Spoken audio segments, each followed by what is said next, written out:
myself hanging with the Great88. What's going HLee, that's me, hanging with the Great88. Okay, so anyway, we're talking about old times, reminiscing. So what was happening when you were stationed in Alaska? So it was time for me to be rotated. They fly you from your base to Seattle, Washington, military. Okay. After that, they give you traveling money and you're on your own, how you get home. Okay. So they gave me $300. So old smarty me, I said, you know what? Bad mistake, but it was a two-situation deal. Okay. It was the experience of a lifetime, and I paid the price for it. So I'm gonna save me some money, and I'm gonna take the train home. Okay. There was a line called the Milwaukee Road. And where was you? You was where? Huh? Where was this at? I was in a station in Alaska. Okay. It was time for me to rotate. Okay. My time was up. Okay. So I was stationed at Fairbanks. Okay. And they would fly you from the military base to Seattle, Washington, military style. Okay. After that, they would give you travel expenses from there to wherever you live. Okay. And once they give you that money, you're on your own. Right. So I was on furlough now. Okay. So I'm gonna try to save me some money. I'm gonna take the train home. Okay. 3 days. 3 fucking days. Man. On a train. No, I didn't have Pullman coach where you had a little room to sleep. I mean, I slept in a coach. Man. And I live off coffee and sandwiches. Train. In fact, it took me 3 days to get home, but then we had a layover for about 3 or 4 hours. And bullshit. I remember we got to Chicago in February. We had a 4-hour layover. And you hang around the station. Right. So you couldn't even stay on the train? Huh? You're not on the train? No, I'm not on the train. I'm in the train station now. Gotcha. So I remember walking out on the bridge because Chicago got a lot of little riverbanks. Like you got a little bridge. Like I remember, had no idea that I'd be living in Milwaukee. Yeah, right. You know? Right. That was. But I tell you, that was a beautiful ride though. Train coming all around the mountains. Right. That was quite an experience. What's one of the best experiences you had, or the funniest, I guess, if you will, when you was in the service? Yep. No, so what was like we think? Well, let's see. So many shit things. I met a lot of guys from different states.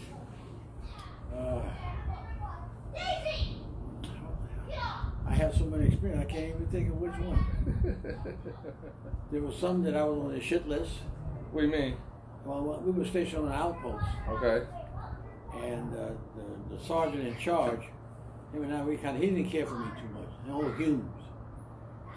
And they restricted me. In other words, what we have, the way we were on the outpost, we had a Jeep that would take us, they put us in charge of the generators. Okay. They'd run the electricity to the plant. Okay. So you're about maybe a half a mile. We had the powerhouse. It was a half a mile from the base. Okay. So we always used the Jeep to get from the generator and get from the powerhouse to the base itself. Okay. You know?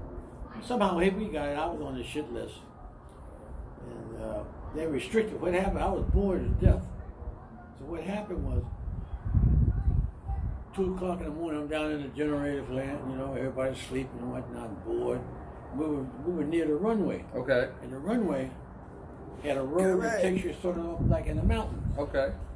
So I got bored, man. So I got in the Jeep, and I just took a ride up in the mountains like it. Nobody knew about it. Right. And I slipped off the fucking road. Oh, really? Yeah. The Jeep slipped off the road. I'm up in the mountains there. Right. And I'm stuck.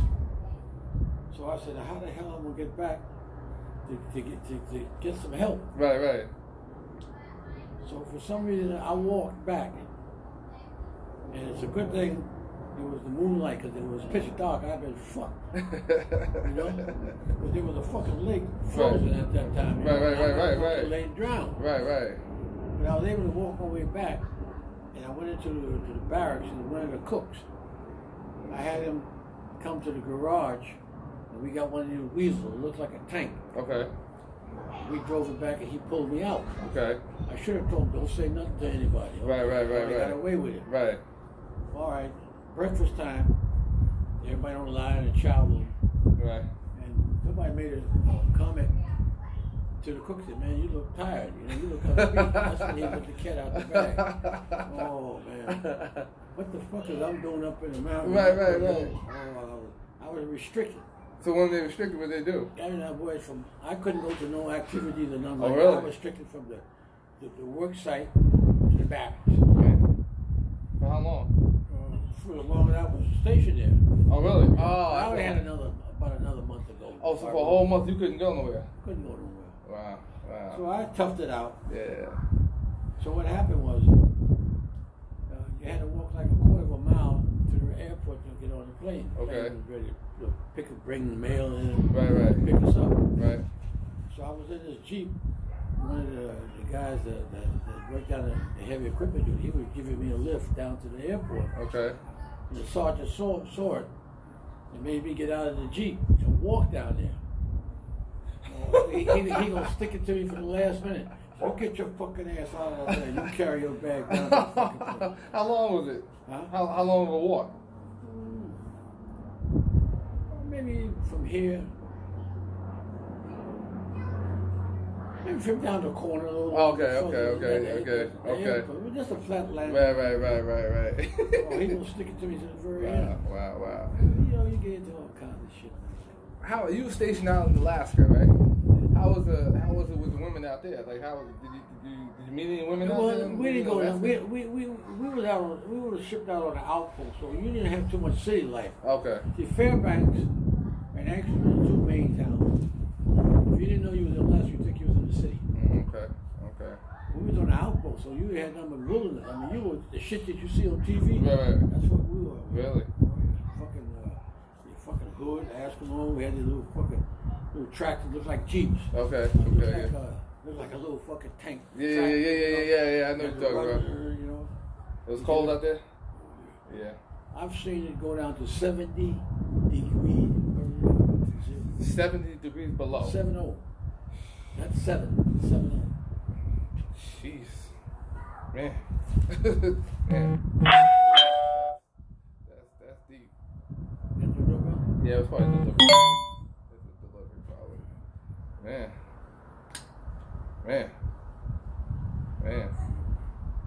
Where else was you, well, wait, how long were you in Alaska? Well, let's see. 24 months for a married man, 11 months for a single man. 24 months for a single man, 11 months for a married man. Oh, I put 11 months. Oh, okay. What'd you do? What were y'all doing out there?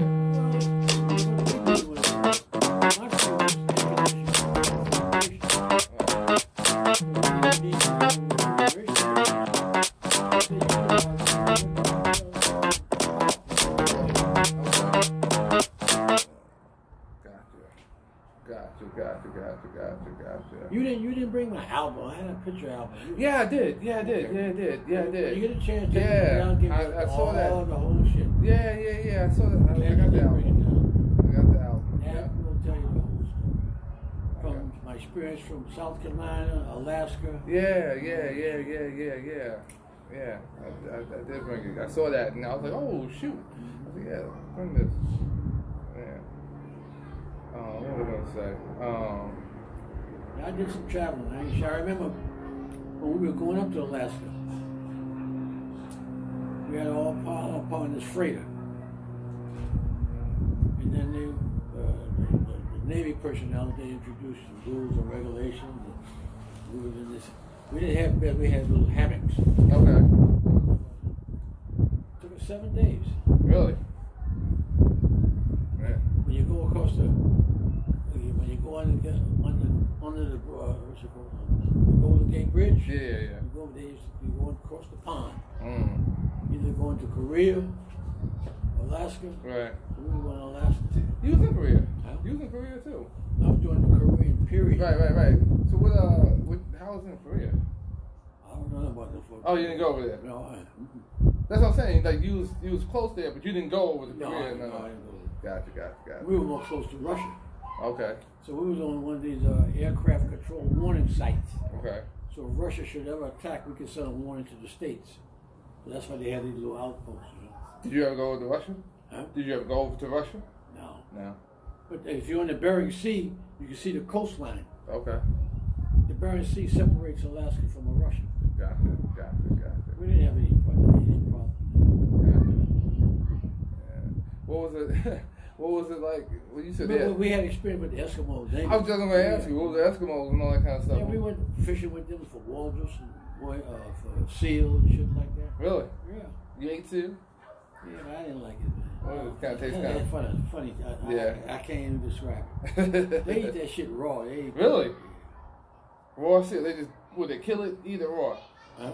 Kill it and eat it raw? Eat hard. Yeah. Like I have some pictures of some Eskimos in the album. Nice people? Yeah. Mm-hmm. Yeah. They had the Asiatic look about them. Yeah. Nice. Yeah. That was an experience of a lifetime, boy. Yeah. Would you do it again if you know? If you, no, I don't think so. Nah. The conditions. Yeah. You know? Yeah. So then, tell me also, going back to when you were stationed in North Carolina and then South Carolina, excuse me, and you said you had the women around there. Yeah, you know, you meet the family. They were very hospitable. Yeah. Take you in like a family, man. Yeah. You sit at the dinner table, and cause see, they love the Air Force. Without rules, Mm-hmm. all them gals are crazy. Mm-hmm. When we have I call it like a prom night, you know, where we have dances and Right. town come out. Yeah. It was really nice. It was really nice. Christine never come down because you was married at the time. Did Christine ever come down there? And... Yeah, she came down and spent either a weekend or either a week or weekend. So I had to find a room. So there was a lady. She rented rooms there. Lived in Sumter. Mm. I went to visit her and told her I was from New York, and the wife was coming down to share a room. Yes, they were very hospitable people. So what? Now this was what was this like in the 50s, right? This was like 55. Well, I went in 51. Okay. 51 to 55. How was the racial down there at that time? Well, we still had that on the base, no problem. Oh, okay. Off the base, you knew where you were. Right. Colored, separate drinking water fountain. On the base? No, Oh. off base. Okay. When the base was desegregated. Okay. But in town was a different ballgame. Yeah. You go to fucking movies. Right. You sit so fucking high up, you look down and you look between your fucking legs to see the movie. That's high, man. You hear me? You down there? That's fucking high. Yeah. You ain't even watching the movie, huh? You just looking at the people. Man. You need a fucking parachute to get out. To get out. Wow. Separate water fountain, Really? you know, and all that shit. Yeah. Never had no problems though with any of the people? No. They didn't have any problem with that. They showed the respect. Mm. You know your place. Yeah. You had no problem. Yeah. Get on the bus and you get in the back of the bus. You couldn't get in front. Really? Get to the side. Really? Yeah. Wow. Today I prefer riding the back of the bus. Yeah, I sat back there. Many times I thought about that. If the bus was crowded, Right. somebody get on to get up and get on their seat and all that shit. Wow. Did you ever feel the kind of way about it? Huh? Did you feel the kind of way about it back then? I accept it for what it is. I adjusted to it. Yeah. I didn't get all out of joint, get all bent out of shape. I knew where it was. To give you another example, I remember with the segregation shit. I had to be about maybe 11 or 12, and my mother and father took me down to North Carolina to visit my grandfather. So you get on a train in New York, Pennsylvania. Who is this? Is Nana's father or Pops? Pops. Okay. You get on a train in Pennsylvania Station, New York. Sit anywhere you want, nice air conditioning and all that shit. When you got to Washington, D.C., they had a ruling that no steam engine could go into New York. Any train coming from the mountains was the choo-choo train. Okay. When they got to Washington, D.C., there was a layover for about an hour. They would take the steam engine off and put an electric diesel in. In other words, a steam engine couldn't go into New York. That was the law. It had to be a diesel. Wow. Vice versa and reverse. When the train got to Washington was the most segregated. Being the capital of the United States. Right. I mean, it was segregated. Really? When the train got to Washington, D.C., we had to get out of those air-conditioned coaches. Right.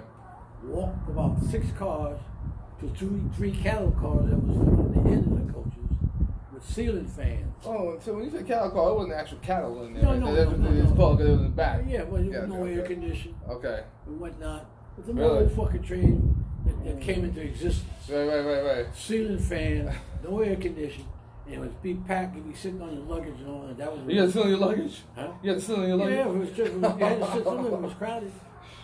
Oh man, shit. Yeah. When I got back to New York, I was so glad to sit next to a white man. I got somewhere.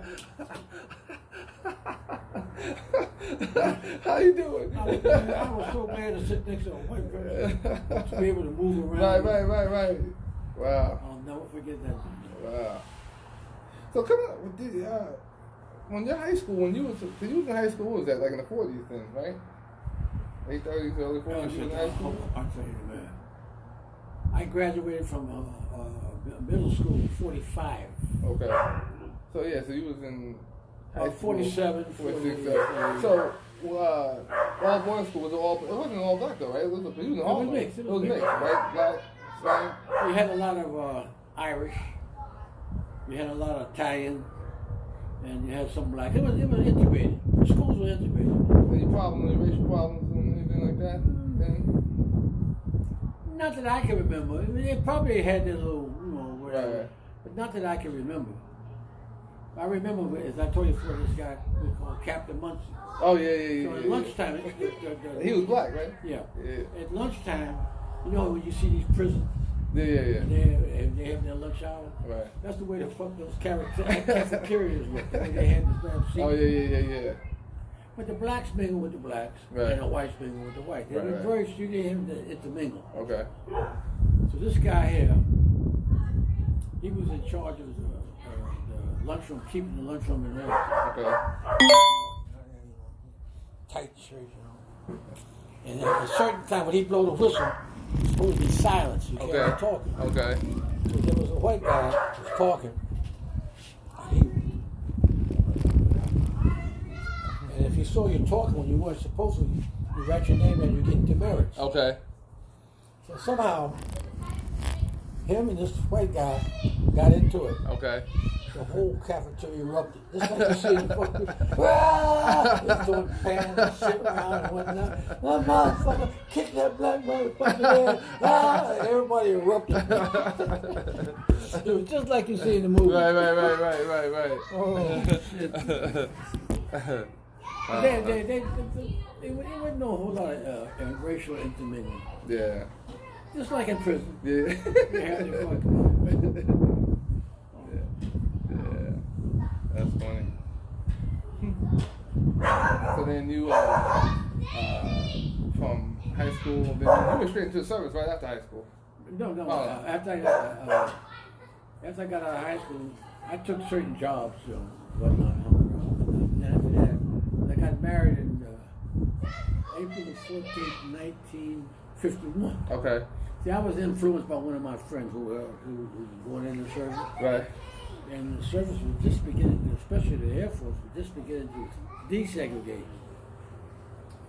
So I said, well, when the Korean War broke out, I was eligible for the draft. Okay. So he had already decided to go ahead and volunteer and pick his branch. Okay. So he picked the Air Force, and he told me, man, get it over with now. You go to the Army, what the shit is. JC? Huh? Nah, I'm talking to people. Yeah. So he was telling me, so he kind of influenced me. Okay. So I volunteered to get it over with. I'm glad I did. We slept in dormitories, all the little Quonset huts you see in the movie. Yeah. It was like a college campus. Oh yeah? Yeah, the Air Force base. Like a college campus, man. We had.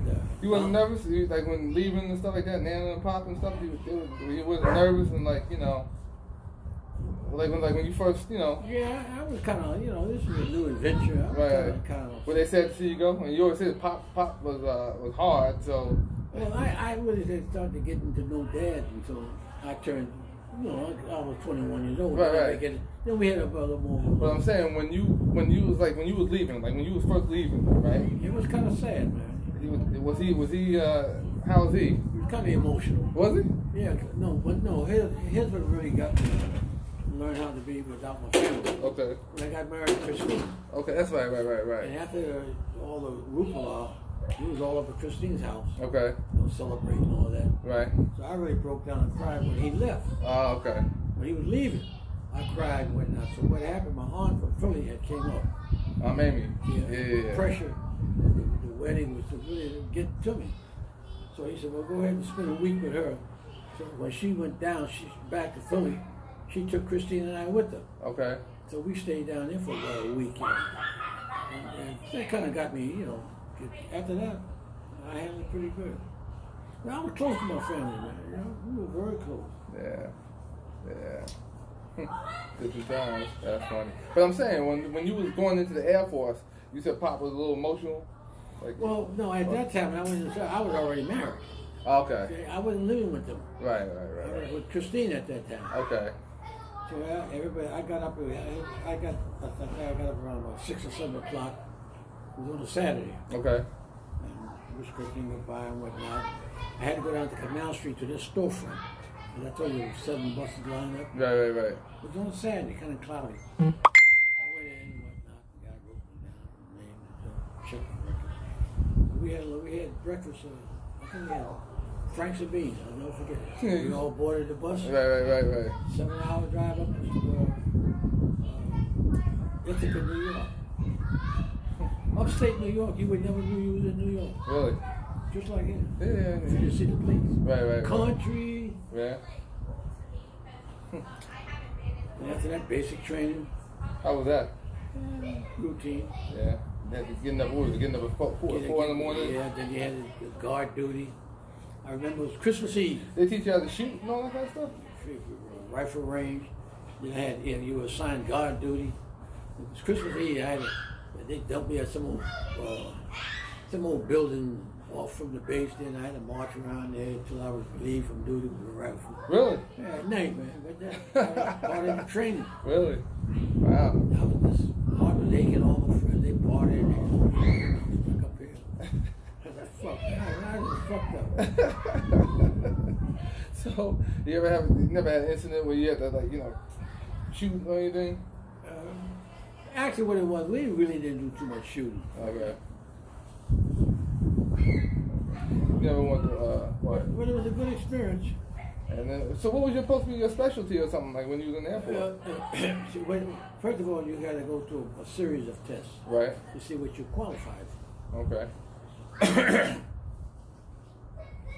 So, I excel in mechanical. Okay. So that's why they sent me to school for air conditioning and refrigeration, Fort Belvoir, Virginia. Okay. And I failed that. And so you didn't excel, huh? I wasn't no fucking genius. I was just an average dude. Nothing special. Nothing to talk about. And I failed that. And they sent me back to, where did they send me back? I think they sent me back to Mitchell Field. Yeah, I was stationed at Mitchell Field. Oh, I was in Roosevelt Field. Well, Roosevelt Field. Yeah, we came in Roosevelt Field. Yeah, Mitchell Field. Yeah. I was close to home. Wow. You never wanted to fly into in the Air Force and all that stuff. Yeah. You would have loved it. You would have made a good sergeant. You would have liked it. I don't know about all that. I don't know. But then everybody can't handle the situation. Yeah. That's true. I always tell people, UPS is kind of well, it's not. I ain't gonna make no mistake. It ain't no hardcore like the service, but right. they got a lot of things that they try. I think they pattern after the service. Oh yeah. And matter of fact, a lot of guys that I know that work at UPS came from the military. Yeah. A lot of guys, but they'll still say So where you working? Well, you get a lot of guys coming. Who's the oldest student that's working? As far as age, I don't know, but I mean, you got a lot of guys. In other words, y'all got different segments. Yeah, guys that drive the tractor trailers. You got the feeder drivers that drive the tractor trailers. You got the package car drivers that drive the delivery. Right. And then after those are the two main driving, and then you got people work inside the hub and other different facets. But as far as driving goes, you got package car and you got the feeder, the 18-wheeler. they do that. Is there an opportunity that where you can move like supervisor and shit like that? Yeah. But most of the people who I wouldn't want to be a supervisor. I wouldn't want to be manager. You don't want to. You have to. You know the thing about it, you make a lot of friends. But then on top of that, now all of a sudden now there's that, and then it's a different. When you the management, it's a whole. It's different. I know. Put like this. Usually the guys who want to be managers, usually they're the ones that like been driving like 1 or 2 years. They have that in mind that they want to do that from the very beginning. It's understandable. Because when you become management there, it's a different. It's a whole world. Yeah, and with at UPS, you don't have. It's a trade-off. Like for instance, like our benefits is covered. Right. Health benefits and all that kind of stuff is covered. When you become management, It's a different. you got to pay. You got to pay under the company's rules. There's that, and then like you got the union, and like, the biggest thing I guess is that you got the union to protect you more or less. If when you are just the worker, whatever. When you become management, then there's no union. So and they move them guys around, They could just be like you could be at one location for 2 years, and they're bouncing. And and the next day you come in there, now you're gonna be over here. They'll move you and move you around. So this. Let me get my drink. There's a trade-off. But yeah, man. Y'all see me? I know what you're saying. It's a different world. It's a whole different world. You guys been watching me. I've been talking to the Great88. I'm gonna pause off for a minute now, and I hope you guys have been enjoying it. I was out here talking to him, and I was like, you know what? Some of these stories, I think I need to capture some of this time and talking and stuff like that. So I just decided to bring y'all on into it. I'm gonna come back.